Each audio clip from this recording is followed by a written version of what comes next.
How have you seen logistics in Northern Nevada evolve over time? And you can specify that time, whether it be the last decade or the last 30 years, but if you would comment. Thank you, Par.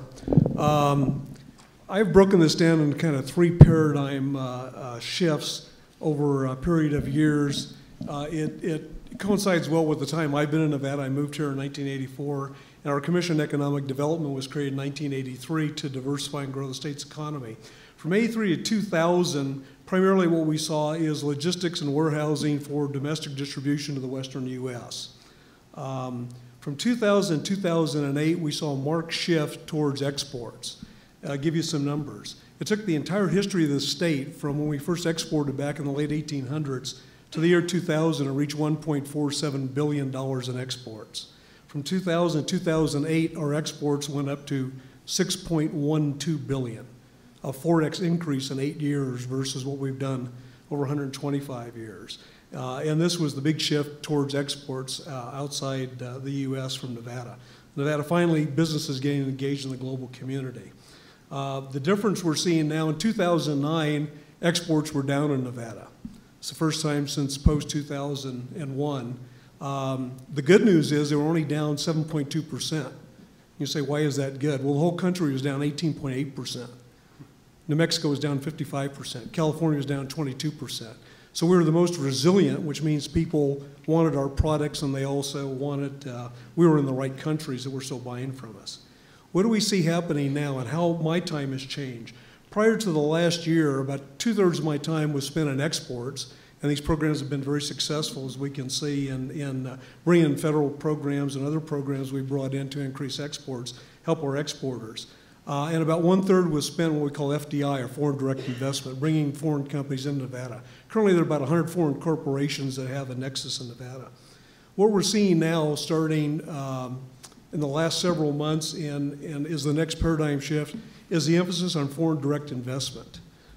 In September of last year, our Lieutenant Governor signed an MOU with the Chinese government, specifically with CIPA, the Chinese Investment Promotion Agency, which specifically outlined which is part of their Ministry of Commerce, the Chinese would specifically start investing in Nevada in 4 areas: tourism infrastructure, mining, distribution, and there's one other I can't remember now. And what we've seen is the Chinese specifically targeting Nevada for 2 reasons. Number one is our high unemployment, which actually relates to visas, specific visas called the EB-5 program, and the decrease in real estate prices.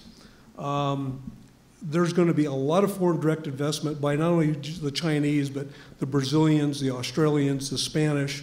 If you see what's happening in renewable energy, all the big renewable energy projects in Nevada have come from foreign sources. The Solar One, Acciona is Spanish. Enel, the geothermal plants out in Churchill County, that's Italian. We're seeing a lot of Germans coming in. And let me just give you a kind of a case study, a recent one, that illustrates how the logistics chain fits into what's happening in the future, and actually how we call it chain, because one link in that chain breaks and we have failure, and this is what just happened. Up in Lovelock in Churchill, and in the Pershing County, on the Churchill-Pershing County border, about 100 miles north of here, there's the largest iron ore deposit in the western U.S. How many people knew Nevada had iron ore? I can't see the whole audience, but I don't see one hand going up. There are 440 million tons of iron ore known deposit in the Buena Vista mining complex.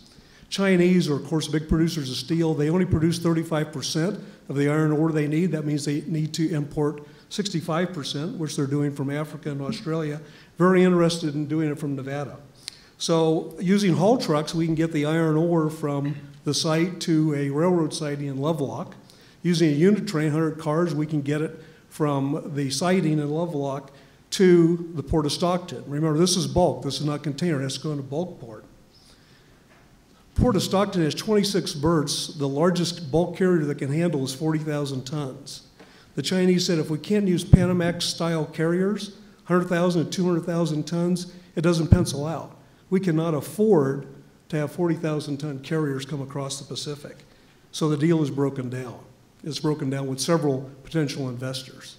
So here's where logistics has actually failed us in a very large investment.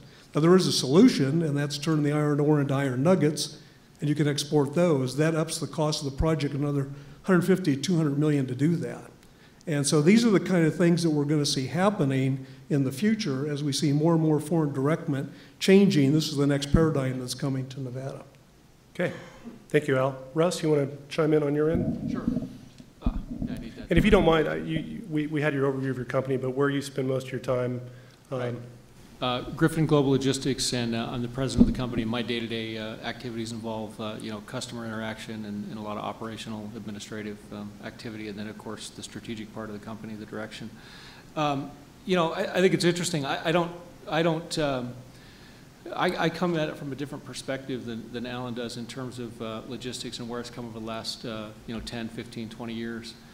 I think what I've seen in this market very specifically has been the growth of this market, let's say over the last 30 years, into a very strong West Coast distribution hub that was fed by Midwest and U.S. Eastern manufacturing. So what you had is a community that was at the crossroads of two major highways, had major rail service into it, and was well positioned to service the Western United States. So it was an ideal location for manufacturers in the United States to distribute from, to set up distribution to meet and reach the Western United States. Of course, over the past 15 years, 10 years, it's a gradual trend. We've seen a lot of that traditional manufacturing move offshore to the Far East. And, it varies by commodity lines and what have you, but certainly the major consumer type products, the lower cost products and even some of the higher cost products now are being manufactured in a different part of the world than they have been traditionally. And that changes the distribution pattern for many companies. It then, I think, puts Nevada at a bit of a disadvantage because it's more costly to reach our location from the Far East than it is from, say, Southern California or something like that. So we're in a pretty different competitive situation than we were some years ago. The tax benefits of this market certainly, I think, weigh heavily into the equation and some of the other cost savings that occur here. So you do see a growing market. I think we've still seen a growth market over the last 10 years. It's certainly matured. There are a lot more providers here, but the market is more volatile. You get companies bringing their distribution operations into this market. You get others moving their distribution from this market, and you get, like I say, a lot more competition from the West Coast. So I think my answer would be it's a mature market, but certainly more volatile. We have many more service providers than we had 10 years ago. There's been significant change in that. It's much more sophisticated in terms of the service providers that are here. And of course, I'm really focusing on the distribution side of this. The transportation infrastructure is quite strong, always has been very strong, and will continue to be strong. But of course, the transportation infrastructure will follow wherever the distribution is. So I don't think there's a concern about our ability to provide transportation services now or in the past or in the future. It will always be there. A little bit later, I think one of the questions we'll get to is air service in Reno in this market, and we'll talk a little bit about that. But those are the things I see. I think that the risk to this market is the shift in manufacturing. There's a lot of factors that play into that, and there's a lot of volatility and a lot of changes moving forward with currency. And we talk to clients all the time that are thinking about bringing some manufacturing back to the United States. So there's a lot of volatility in it, but we're certainly in a different place than we were 10 years ago.